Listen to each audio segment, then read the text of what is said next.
پس د ابراهیم علیه السلام عمر چې 160 کاله شنو هغه ته مرګ راغی.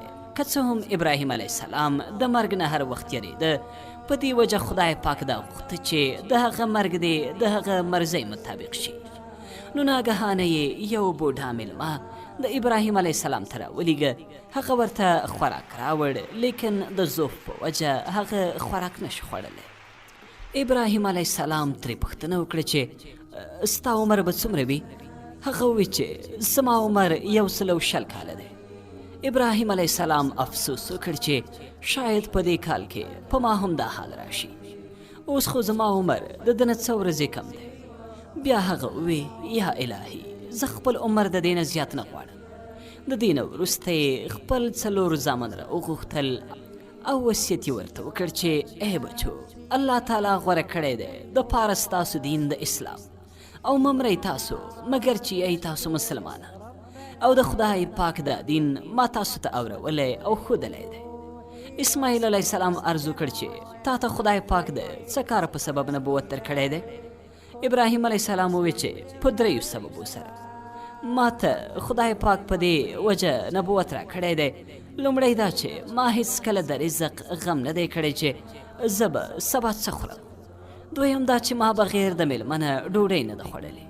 او دریم دا چې هر کله به یو کار د دنیا او آخرت راغی، نو ما به د آخرت کار مخکې کړی، ورپسې به مې بیا د دنیا کار کاوه.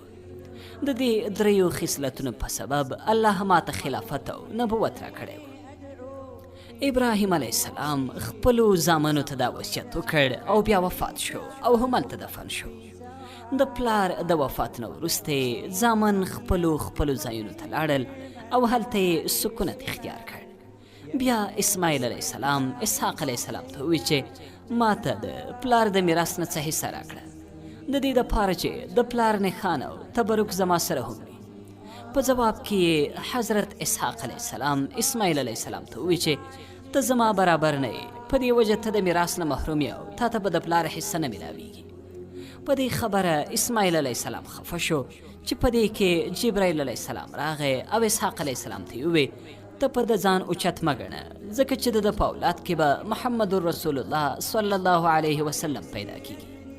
ستا اولاد به د هغه اولاد همیشه خوار ساتي او بې نکاح وینځې به په هغوی حلالې وي او د هغوی امت به په ډېر زیات تعداد کې وي.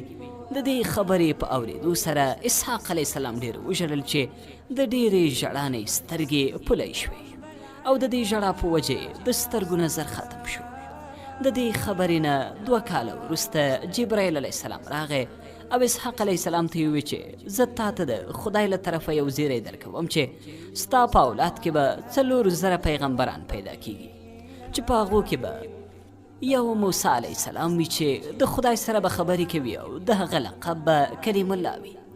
که چېرې ستا خوښه وي چې خدای تا بنا کړي او که داسې د وساتي، نو خدای به په قیامت کې ستا سترګې په خپل دیدار بنا کړي.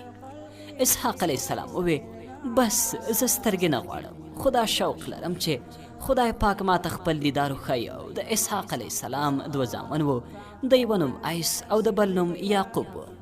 هر کله چې دا دواړه لوی شول، نو اسحاق علیه السلام وفات شو او د خپل پلار محترم د قبر سره دفن شو.